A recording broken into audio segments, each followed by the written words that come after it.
ಕನ್ಯೆಯಾಗಿ ಅಗ್ನ ಪ್ರವೇಶ ಮಾಡಿದ್ಲು. ಹಾಗಾಗಿ ಪರಮೇಶ್ವರಿ ಪಾರ್ವತಿ ಅಂಶದಿಂದ ಜನಿಸಿದಳು. ಅಮ್ಮನವರು ಅಂದ್ರೆ ವಿಶ್ವ ಪ್ರಪಂಚಕ್ಕೆ ತಾಯಿ. ಅಮ್ಮ ಅಂದಾಗ ಪಂಚ ಭೌತಿಕ ಶರೀರಕ್ಕೆ ಜನ್ಮ ಕೊಟ್ಟಂತಹ ತಾಯಿ ಅಮ್ಮ. ಅಮ್ಮನವರು ಅಂದಾಗ ವಿಶ್ವ ಪ್ರಪಂಚಕ್ಕೆ, ವಿಶ್ವಕ್ಕೆ ತಾಯಿ ಅಂತ. ಕೇಳದೇ ಇದ್ರು ಅಮ್ಮ ಏನನ್ನು ಕೊಡೋದಿಲ್ವಂತೆ. ಹಾಗಂತಾರೆ ಅಮ್ಮ ಆದ್ರೂ ಹಶ್ವಾಗಿದೆ ಅಂತ ಅಮ್ಮ ಅಂತ ಕೂಗ್ದಾಗ್ಲೇ ಅಮ್ಮ ಏನಾದ್ರೂ ಹಶ್ವಾಗಿರ್ಬೇಕು ಮಗುಗೆ ಅಂತ ಕೊಡ್ತಾಳೆ. ಅಮ್ಮನವರು ಅಂದ್ರೆ ವಿಶ್ವ ಪ್ರಪಂಚಕ್ಕೆ ತಾಯಿ. ಯಾವ ಭಕ್ತರು ಅಮ್ಮನವರನ್ನ ಅನನ್ಯ ಚಿತ್ತದಿಂದ ಧ್ಯಾನಿಸ್ತಾರೋ ಅವರು ಕೋರಿಕೊಂಡಂತಹ ಕೋರಿಕೆಗಳನ್ನ ಈಡೇರಿಸುವ ತಾಯಿಯನ್ನ ಅಮ್ಮನವರು ಅಂತ ಅಂತೀವಿ. ಅದಕ್ಕೆ ಆಕೆಯನ್ನ ಪರಿಪೂರ್ಣವಾದ ಹೆಸರಿನಿಂದ ನಾವು ಕರಿಬೇಕು, ಶ್ರೀ ವಾಸವಿ ಕನ್ಯಕಾ ಪರಮೇಶ್ವರಿ ಅಮ್ಮನವರು ಅಂತ. ಜೈ ಬೋಲೋ ಶ್ರೀ ವಾಸವಿ ಕನ್ಯಕಾ ಪರಮೇಶ್ವರಿ ಕೀ. ಪೇಜ್ ನಂಬರ್ 30 ವಾಸವಿ ದೇವಿಯ ಅಭಿಷೇಕದ ಹಾಡು. ಈ ಹಾಡನ್ನು ಹಾಡುತ್ತಾ ನಾವು ಅಮ್ಮನವರಿಗೆ ಮನೆಯಲ್ಲಿ ಅಭಿಷೇಕವನ್ನು ಮಾಡಿದ್ರೆ, ತುಂಬಾ ಅಮ್ಮನವರ ಮಂತ್ರಗಳು ಓದಿದ್ರೆ ಎಷ್ಟು ಪುಣ್ಯನೋ. ಈ ಹಾಡು ಹಾಡುತ್ತಾ ಅಭಿಷೇಕ ಮಾಡಿದ್ರೆ ಅದೇ ಪುಣ್ಯ. 30 ವಾಸವಿ ತಾಯಿಗೆ ಅಭಿಷೇಕ, ವಾಸವಿ ತಾಯಿಗೆ ಅಭಿಷೇಕ, ನಮ್ಮ ವಾಸವಿ ತಾಯಿಗೆ ಅಭಿಷೇಕ, ನಮ್ಮ ವಾಸವಿ ತಾಯಿಗೆ ಅಭಿಷೇಕ. ಶ್ರೀ ವಾಸವಿ ಅಭಿಷೇಕವಮ್ಮ, ಶ್ರೀ ವಾಸವಿ ವಾಸವಿ ತಾಯಿಗೆ ಅಭಿಷೇಕ,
ಹೀಗೆ ವಾಸವಿ ದೇವಿಗೆ ಹೀಗಿರುವಾಗ ನಮ್ಗೆಲ್ಲ ಒಂದು ಜಿಜ್ಞಾಸೆ ಬರಬಹುದು.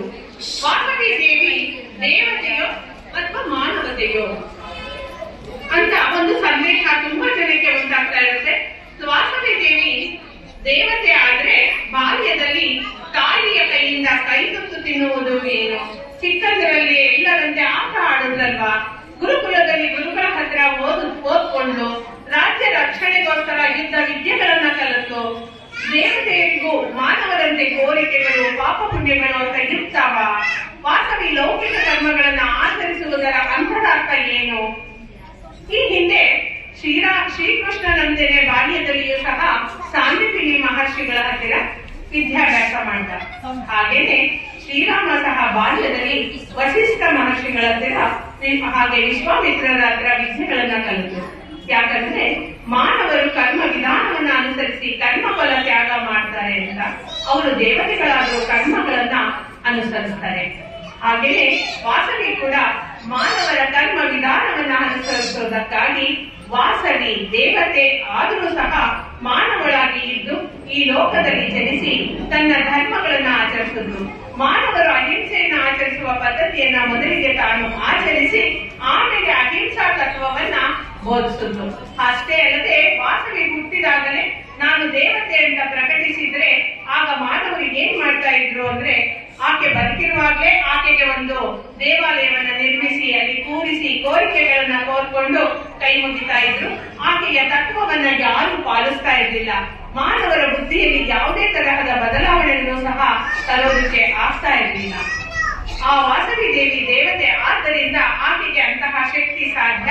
ಆದ್ರೆ ನಾವು ಮನುಷ್ಯರು, ನಮಗೆ ಅಂತಹ ಶಕ್ತಿ ಇಲ್ಲ ಅಂತ ಆಕೆಯ ತತ್ವವನ್ನ ಪಾಲಿಸದೆ ಅಂತಹ ಪ್ರಸಂಗ ಬರುತ್ತೆ, ಈ ರೀತಿಯ ಬಂದ್ಬಿಡುತ್ತೆ ಅಂತ ಹೇಳಿ ವಾಸವಿ ದೇವಿ ಚಿಕ್ಕಂದಿನಿಂದ ಯಾವುದೇ ರೀತಿಯ